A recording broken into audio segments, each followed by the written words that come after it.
The Samsung Galaxy S3 was the top-selling smartphone in 2013, helping Samsung take the lead over Apple in the smartphone market race.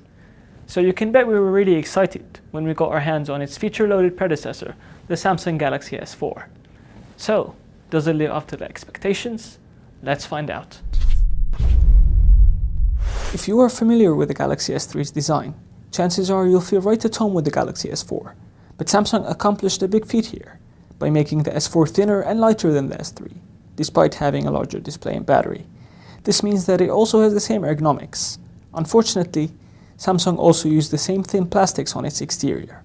This means that their build quality and design is starting to really lag behind its competitors. The HTC One, for example, feels and looks a lot more premium, almost like it's in a different class.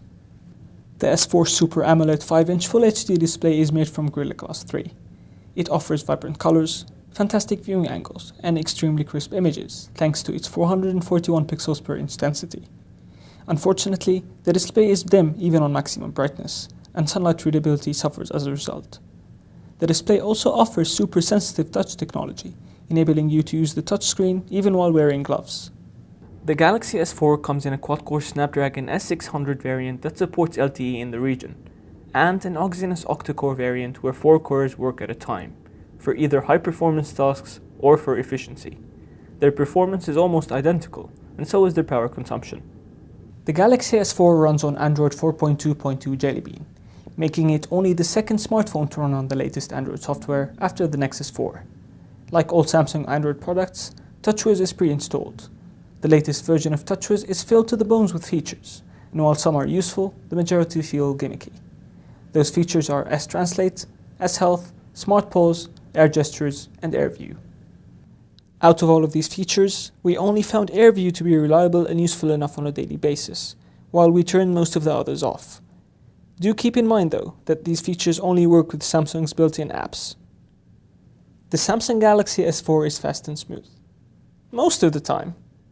Unfortunately, it's not a lag-free device, with stuttering and random slowdowns apparent in the weirdest of times. And we're hoping a firmware update fixes that. On the back of the S4 is a 13 megapixel camera with 11 shooting modes, and it borrows a lot of features from the Galaxy camera. The new modes are Eraser, Animated Photo, Drama Shot, Sound and Shot, Dual Camera. Daylight images were fantastic, with the phone capturing a lot of details and the images turning out very sharp.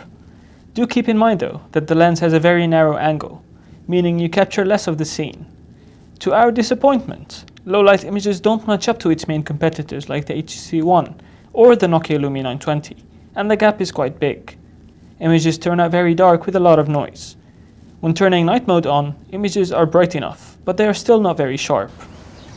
Video capturing is also average, and while its competitors have optical image stabilization built in, the S4 relies on software. As a result, you will end up with shaky footage. We faced no problems with the call quality or reception on the Galaxy S4, with the sound being loud and clear enough. So, to sum it up, here's what we liked about the Galaxy S4. The excellent screen, the light and thin body, the plethora of features, the excellent camera in daylight, the latest Android version 4.2.2 on board, and the good battery life. As for what we didn't like, it's the cheap build quality, the gimmicky software making the interface somehow confusing, the performance hiccups, and the disappointing low-light images in video capturing.